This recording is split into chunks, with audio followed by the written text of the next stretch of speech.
this episode, we shift from policies and training into the heart of responsible oversight, risk management, but in a way that is simple enough for beginners to grasp and practical enough to guide real decisions.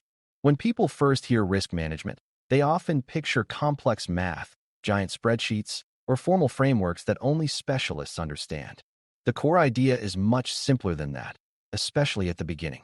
Risk management is about identifying what could go wrong, estimating how likely it is to happen, understanding how bad it would be if it did happen, and then deciding what to do about it.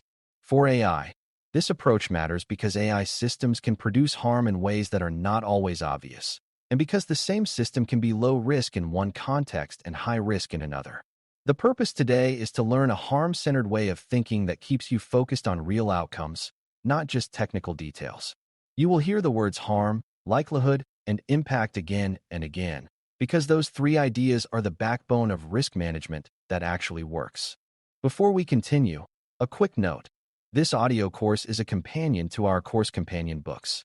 The first book is about the exam and provides detailed information on how to pass it best.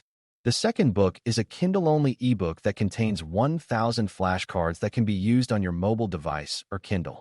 Check them both out at cyber.author.me in the Bare Metal Study Guide series. To build that foundation, we need to define harm in a way that goes beyond vague fear.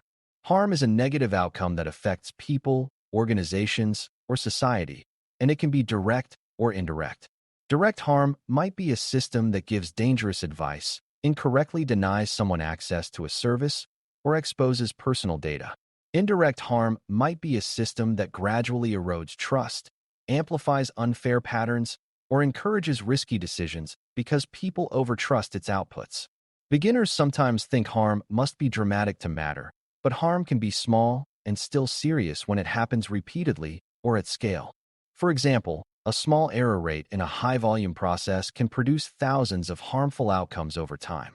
Harm also includes harm to the organization, such as regulatory penalties, legal claims, and reputational damage. But even those business harms often trace back to harms experienced by users or customers. When you focus on harm first, you avoid the mistake of treating risk management as a paperwork exercise. You are asking, what can this system do to real people and real operations if it behaves badly? The next concept is likelihood, which is not about certainty, but about probability based on available evidence. Likelihood answers the question of how often a harmful outcome might occur, given how the system is built, how it is used, and what it is exposed to. Beginners sometimes want likelihood to be a precise number, but in practice it is often an estimate based on signals. Those signals include how complex the system is, how much it depends on data that can change, how many people will use it, how well it is monitored, and how often it changes. A system used by a small internal team in a limited way may have lower likelihood of broad harm than a system used by thousands of users in real time.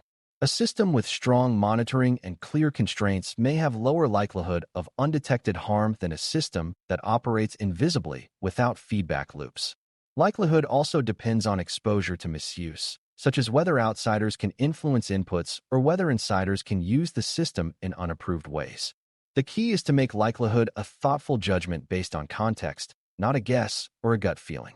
Impact is the third pillar, and it answers how severe the harm would be if it happens. Impact includes the number of people affected, the seriousness of the consequence, and the difficulty of reversing the harm. A wrong movie recommendation is low impact, while a wrong medical or financial suggestion can be high impact even if it affects only one person. Impact can also be high when a mistake is hard to correct, such as a privacy exposure that cannot be fully undone or a reputational event that spreads widely. Beginners should also think about impact over time, because some harms accumulate slowly, like unfair patterns that disadvantage a group repeatedly. Impact can include financial cost, legal exposure, and operational disruption, but it should also include human outcomes like stress, lost opportunity, or safety risk. When impact is high, risk management should demand stronger controls and more careful oversight. When impact is low, risk management can be lighter, but it should still exist. Impact thinking is what prevents an organization from treating all AI uses as equal when they are not. A simple way to combine these ideas is to think of risk as likelihood multiplied by impact. even if you are not doing precise math. If harm is likely and impact is high, risk is high, and governance should be strong. If harm is unlikely but impact is very high, risk can still be high because rare disasters matter. If harm is likely but impact is low, risk might be moderate, but it could still require action if it happens frequently enough to create cumulative damage. Beginners should notice that harm, likelihood, and impact work together to prioritize attention. This is essential because organizations cannot treat every possible risk with the same level of effort. Risk management is about prioritization based on what matters most, and that prioritization should be defensible. A harm-centered approach keeps you from prioritizing based on what is easiest to measure or what is most visible politically. It keeps the focus on outcomes and consequences. Now we can talk about what AI risk looks like in practice without getting tool-specific. AI risks often fall into patterns like incorrect outputs, misleading confidence, unfair outcomes, privacy exposure, security misuse, and operational dependence. Incorrect outputs matter because people may act on them, especially if the output sounds confident or authoritative. Misleading confidence is a special AI risk because a system can sound sure even when it is wrong, which encourages overtrust. Unfair outcomes matter because systems can reflect patterns in data that disadvantage certain groups, and that can create harm and legal exposure. Privacy exposure matters because AI systems often involve collecting, storing, or sharing data, sometimes with third parties. Security misuse matters because attackers may try to exploit systems, and insiders may misuse them for convenience. Operational dependence matters because teams may build processes around AI outputs, and when those outputs fail, the process can collapse. Risk management that focuses on harm, likelihood, and impact helps you evaluate these patterns as they apply to your specific context. It is not about naming every risk. It is about understanding the few that matter most and why. A useful beginner technique is to identify harm pathways, which are the routes by which a system's behavior becomes real harm. A pathway might be that the system produces a wrong output, a user trusts it, an action is taken, and a person is affected. Another pathway might be that the system receives sensitive data, the data is stored or shared, and the exposure becomes a privacy incident. Another pathway might be that the system produces biased outcomes. Those outcomes influence decisions repeatedly, and a group is disadvantaged over time. When you map pathways, you can then ask where controls can break the chain. A control might reduce the chance of wrong outputs being acted on by requiring human review for high-impact decisions. Another control might limit data exposure by restricting what data can be used or shared. Another might detect unfair outcomes by monitoring performance across groups. Beginners should see that pathways make risk management practical because they show where to intervene. Without pathways, risk management becomes abstract and disconnected from real decisions. Once pathways are understood, you can evaluate likelihood by looking at factors that make pathways more or less likely. Likelihood increases when a system is used at scale, when it is used in real time without review, when it is exposed to untrusted inputs, and when it changes frequently without reassessment. Likelihood decreases when a system has clear constraints, when users are trained to interpret outputs cautiously, when monitoring is strong, and when changes are controlled. Likelihood also depends on the maturity of the system, because early-stage systems often have more unknowns. Beginners should notice that likelihood is not only about the model, it is about the surrounding process. The same model can have different likelihood of harm depending on who uses it and how it is integrated into decisions. This is why risk management must include people and workflows, not just technology. A risk manager asks not only what the system can do, but what the system will cause people to do. That is how likelihood becomes more accurate and useful. Impact evaluation becomes more effective when you ask a few specific questions about the harm. Who could be affected, and how many? What type of consequence could occur, such as financial loss, denial of service, privacy exposure, or safety risk? How reversible is the harm? Meaning, can it be corrected quickly or does it linger? How visible is the harm? Meaning, will it be detected quickly or could it remain hidden while it accumulates? Beginners should notice that hidden harms can be especially dangerous because they can persist for months before anyone notices, and by then they may have affected many people. Impact also includes the organization's ability to respond. because if the organization cannot quickly pause or correct the system, harms may continue longer. An impact-focused approach, therefore, encourages building response capabilities as a form of risk reduction. Impact is not just the severity of an event, it is also the duration and scope of consequences. Thinking about these dimensions makes risk management more realistic. A key misconception beginners have is that risk management is only about preventing negative outcomes, as if the only acceptable goal is zero risk. In reality, many useful technologies carry risk, and risk management is about making decisions with open eyes.